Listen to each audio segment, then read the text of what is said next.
అందరికీ నమస్కారం. 2 రోజుల క్రితము మన బాన్స్వాడ టౌన్ లిమిట్స్లో ఫ్లాష్ జరిగింది.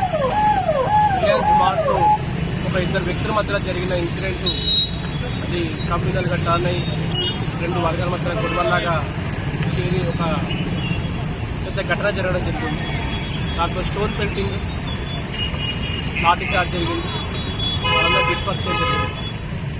ఆ ఇన్సిడెంట్ తెలిసిన వెంటనే అదనపు బలగాలు టీజీఎస్పీ నుంచి హెడ్ క్వార్టర్స్ నుంచి కూడా అదనపు బలగాలు వచ్చి ఇక్కడ సిచ్యువేషన్ కూడా వితిన్ 3 అవర్స్లో కూడా మొత్తం సిచ్యువేషన్ని కంట్రోల్ చేయడం జరిగింది.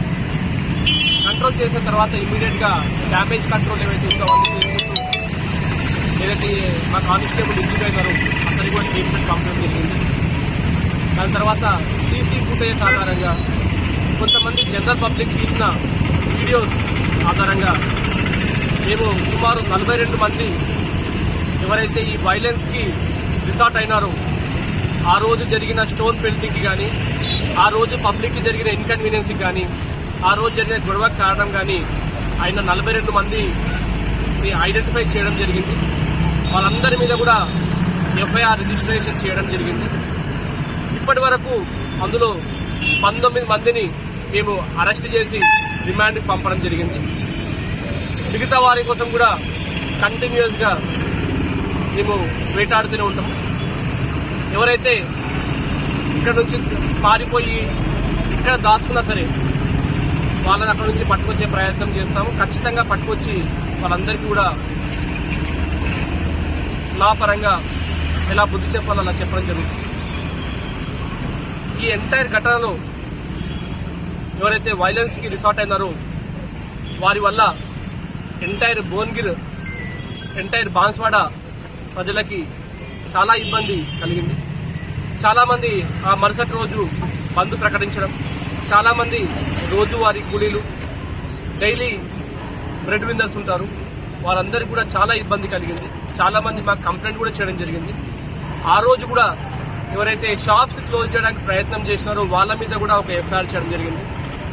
ఈ ఎపిసోడ్ జరుగుతున్నంత కాలం కూడా కొంతమంది సోషల్ మీడియాలో, వాట్సాప్ గ్రూపులో కూడా చాలా అనుచితమైన వాక్యాలు ఒకరి మీద ఒకరు వేసుకోవడము, చాలా డెరోగేటరీ రిమార్క్స్ చేయడము, కమ్యూనల్ రిమార్క్స్ చేయడము, రెచ్చగొట్టే విధంగా, ప్రొవొకేషన్ చేసే విధంగా కూడా వాళ్ళు వాట్సాప్ స్టేటస్లో పెట్టుకోవడం జరిగింది. వాళ్ళని కూడా ఐడెంటిఫై చేసి వాళ్ళ మీద కూడా ఎఫ్ఐఆర్ చేయడం జరిగింది. ఒకటి నిజామాబాద్లో, ఒకటి నసూలాబాద్లో, ఒకటి సంగారెడ్డిలో కూడా దీని మీద ఎఫ్ఐఆర్ రిజిస్ట్రేషన్ చేయడం జరిగింది. ఈరోజు దానికి సంబంధించి పోలీసు ఒక కవాత్, ఒక ఫ్లాగ్ మార్చ్ కూడా మేము 6 కిలోమీటర్ల ఫ్లాగ్ మార్చ్ కూడా మన బాన్స్వాడ టౌన్ లిమిట్స్లో చేయడం జరిగింది. అందులో మేజర్ ఏరియాస్ అన్ని కూడా కవర్ చేసుకుంటూ సుమారు 120 మంది సిబ్బందితోటి మేము ఒక కవాతు నిర్వహించడం జరిగింది. ఈ కవాతు జనరల్ పబ్లిక్లో ఒక కాన్ఫిడెన్స్ బిల్డింగ్ చేయడానికి ఒక ఇంపార్టెంట్ మెజర్. దాంతోపాటు ఎవరైతే యాంటీ సోషల్ ఎలిమెంట్స్ కెమెరాల్లో పడకుండా ఆ రోజు అల్లర్లో పార్టిసిపేట్ చేసిన వాళ్ళు కూడా ఇంకా కొంతమంది ఉన్నారు. వాళ్ళందరికీ కూడా పోలీస్ డిపార్ట్మెంట్ తరఫున స్ట్రాంగ్ వార్నింగ్. ఇంకా సీసీ కెమెరాస్ వెరిఫై చేయాల్సి ఉంది. ఇంకా మా దగ్గర ఆల్మోస్ట్ 2 TBకి సంబంధించి సీసీ కెమెరా ఫుటేజ్ని మేము మొత్తం కూడా సేకరించడం జరిగింది. ఇప్పటి వరకు మేము చెక్ చేసింది కేవలం 10 GB మాత్రమే. 10 GB చెక్ చేస్తేనే 42 మంది అందులో వైలెన్స్కి రిసార్ట్ అనే వాళ్ళు దొరికినారు. మిగతా 2 TB మొత్తం కూడా డేటా మేము మొత్తం వెరిఫై చేస్తాము. అందులో ఉన్న ఏ ఒక్కరిని కూడా వదిలే ప్రసక్తి లేదు. వాళ్ళు ఎక్కడున్నా సరే, ఎంతకాలం దాస్తున్నా సరే, ఏదో రోజు బాన్స్వాడకు రావాల్సిందే. బాన్సాకు వచ్చిన వెంటనే వాళ్ళ మీద ఎటువంటి లీగల్ యాక్షన్ అయితే తీసుకోవాలో అది తీసుకుంటాం. అండ్ వీళ్ళందరి మీద కూడా కమ్యూనల్ షీట్స్ కూడా ఓపెన్ చేయబడుతుంది. అండ్ ఖచ్చితంగా 100% హియర్ ఆఫ్టర్ వాళ్ళు ఈ భూమి మీద బతుకున్నంత కాలం కూడా వాళ్ళ మీద కమ్యూనల్ షీట్స్ అనేది ఓపెన్ చేయబడతాయి. అండ్ కంటిన్యూస్ మానిటరింగ్ ఉంటుంది వాళ్ళపైన. వాళ్ళ రాకపోకలు కానీ, వాళ్ళ సోషల్ మీడియా అకౌంట్స్ కానీ, మిగతా వాళ్ళ యాక్టివిటీస్ కానీ, వాళ్ళ లైవ్లీహుడ్ కానీ అంతా కూడా కంప్లీట్గా పోలీస్ సర్వేలెన్స్ ఉంటుంది. అండ్ జనరల్ పబ్లిక్కి రిక్వెస్ట్ చేస్తున్నాము, ఏదైతే ఘటన వల్ల మీరు నష్టపోయినారో మీరందరూ కూడా వచ్చి ధైర్యంగా వచ్చి మాకు కంప్లైంట్ ఇవ్వండి. అటువంటి వాళ్ళ మీద కూడా కంపల్సరీగా ఐడెంటిఫై చేస్తాము. Entire CC camera data footage మొత్తం కూడా మా దగ్గర ఉంది.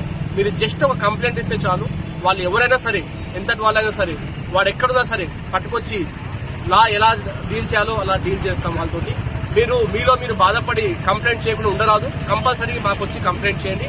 అటువంటి బాధితులు వచ్చి ఆల్రెడీ మాకు ఇవాళ 4 వచ్చి కంప్లైంట్ చేయడం జరిగింది. మిగతా వారు కూడా కంప్లైంట్ ఇస్తారని చెప్పి ఆశిస్తున్నాము.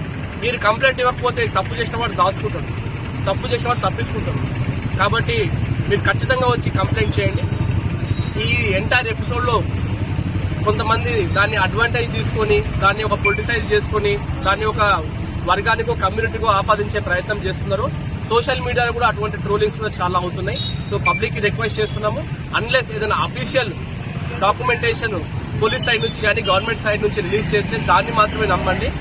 అండ్ అఫీషియల్ గా అయితే మేము రిలీజ్ చేస్తాము ఫుటేజెస్, వాటిని మాత్రమే నమ్మండి. తప్పితే మిగతా కొన్ని ఫుటేజెస్ వాళ్ళు సోషల్ మీడియాలో పెట్టేవి పాతవి, ఎక్కడో జరిగిన ఫుటేజెస్ కూడా వాళ్ళు బాన్స్వాడలో జరిగినట్టుగా కొంతమంది చూపించి రెచ్చగొట్టే ప్రయత్నం చేస్తూ ఉన్నారు. సో దానికి సంబంధించి కూడా పబ్లిక్ జాగ్రత్తగా ఉండాలి. సోషల్ మీడియాలో వచ్చిన వదంతులు కూడా ఏది కూడా నమ్మకూడదు. ఫాల్స్ కానీ ఫేక్ కానీ మెసేజెస్ మీకు తెలియకుండా దాన్ని ఫార్వర్డ్ చేసినా కూడా దానికి శిక్షార్హులు అవుతారు. అండ్ వాట్సాప్ గ్రూప్ అడ్మిన్స్ కూడా రెస్పాన్సిబిలిటీ ఉంటుంది. వాళ్ళ గ్రూప్ లో ఏదైనా అనుచిత వాక్యాలు కానీ ప్రొవోకేటివ్ స్టేట్మెంట్స్ కానీ వాళ్ళకి ఇస్తే కూడా వాళ్ళు దాన్ని పరిశీలించి దాన్ని డిలీట్ చేయించి ఇమ్మీడియట్ గా ఆ కన్సర్న్డ్ పర్సన్ ని అందులోంచి ఎగ్జిట్ చేయించి ఆ ఇన్ఫర్మేషన్ ని పోలీస్ డిపార్ట్మెంట్ కి ఇవ్వాల్సి ఉంటుంది. అండ్ ఇది చాలా సెన్సిటివ్ ఇష్యూ కాబట్టి దీన్ని చాలా సెన్సిటివ్ గా ప్రతి ఒక్కరు కూడా దీన్ని డీల్ చేయాల్సిన అవసరం ఉంది. అండ్ ఈ ఎంటైర్ ఎపిసోడ్ లో కూడా మాకు కొంతమంది పబ్లిక్ సహాయం చేశారు ఈ అక్యూజ్ ఐడెంటిఫై చేయడంలో. అండ్ ఆ రోజు కూడా ఈ మాబ్ ని కంట్రోల్ చేయడంలో కూడా నాకు చాలా మంది ఇక్కడ పబ్లిక్ వాలంటీర్గా వచ్చి సహాయం చేయడం జరిగింది. వాళ్ళందరూ కూడా ఈ ప్రెస్ ద్వారా వాళ్ళందరూ కూడా ప్రతి ఒక్కరికి పేరు పేరున కూడా ధన్యవాదాలు చెప్తా ఉన్నాను. వాళ్ళందరూ కూడా ఆ రోజు పోలీస్ సైడ్ నిలబడి ప్రజల సైడ్ నిలబడి పోలీసుతో సహకరించి ఆ రోజు కంట్రోల్ చేసే దానికి మాకు హెల్ప్ చేయడం జరిగింది. కానీ కొంతమంది ఇంకా దాన్ని పెంచే ప్రయత్నం కూడా చేసినారు. వాళ్ళని కూడా మేము ఐడెంటిఫై చేసినాము. ఆ ఎంటైర్ ఫుటేజ్ కూడా ఇంకొక 3 టీములు పెట్టి ఆ ఫుటేజ్ మొత్తం కూడా మేము రివ్యూ చేయిస్తున్నాము. అండ్ ప్రజలకు కూడా భరోసా ఇవ్వడం జరుగుతుంది. ఈ పరిస్థితి మళ్ళీ మీకు బాన్స్వాడలో రిపీట్ కాకుండా చూసుకునే బాధ్యత నాది.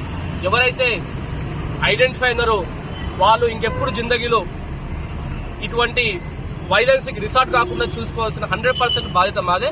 అది చూసుకుంటామని చెప్పేసి మీ అందరు కూడా మేము హామీ ఇస్తున్నాము. Thank you so much.